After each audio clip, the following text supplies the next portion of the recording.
First, if Iran has nuclear weapons, Americans shouldn't feel that they're safe, even if offense worked, because you can smuggle a nuclear weapon inside a bale of marijuana. Second, the best argument for this agreement remaining secret is it must contain wonderful pro-American provisions that hardliners in Iran are unaware of.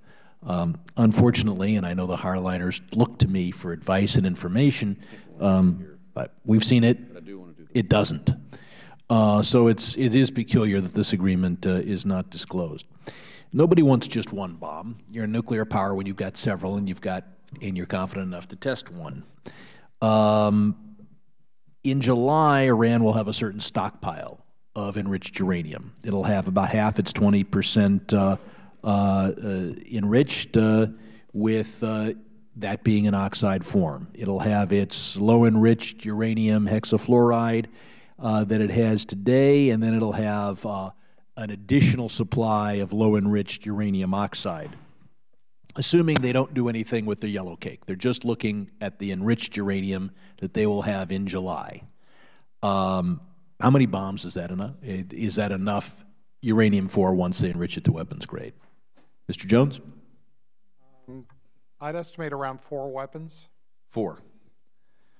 Okay, and how long would it take them, knowing that they can spend the next 6 months doing experiments and engineering on their advanced centrifuges, but are not making any more centrifuges, as I understand the agreement, but they've got what they've got, they're learning how to use it better.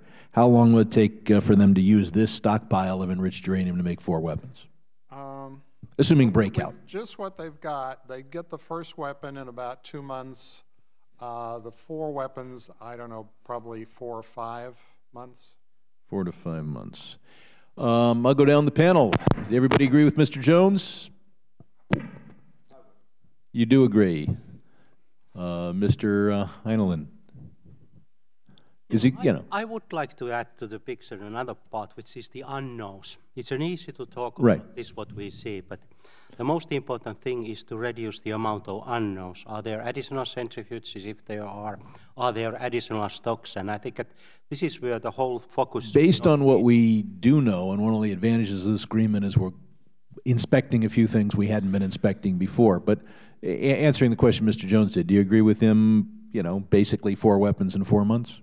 I think it will take longer than 4 months, but the first weapon will be there in 2-3 months. Okay, and Mr. Albright? It's in terms of the first one in 2 months, around that. But I think to get to 4 or 5, I would probably just multiply that number by 4 or 5. So you're talking about 8 months. Okay, so and there may be tend to agree. First weapon in 2, fourth weapon in 4 to 8. I'd point out that if we lose this game, it's not because of who was calling the plays in the final quarter.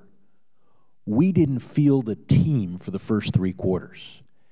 From 1996 to 2010, although this committee did everything possible to pass no sanctions, they were stopped by 3 successive administrations.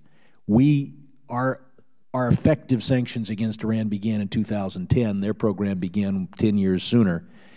We are now committed to this goal line stand, just a few yards from the goal line, and it's not clear which play we could possibly call. But we've got 3. We've got the voluntary sanctions, which is what we have now. That is to say, we have the sanctions we can get other countries to agree to.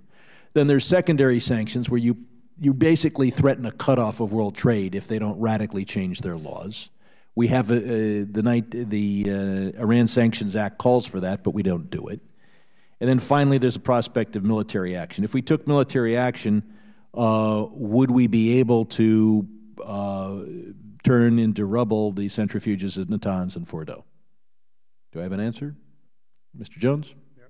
Well, I've discussed that in my written testimony.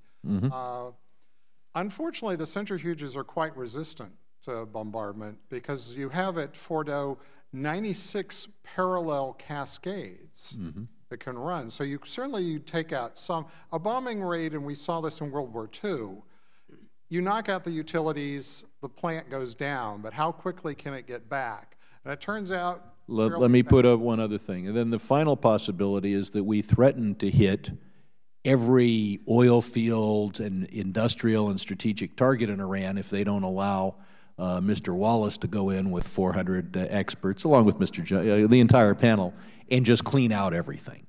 Thank you, Mr. And I don't think I have time to ask for your comment on that, so you can respond in writing. Thank you. We'll hold that thought, Olli. Thank you. Mr. Kinzinger. Thank you, Madam Chair, and thank you, Mr. Sherman. I thought those were great questions, and to the panel, thank you for being here.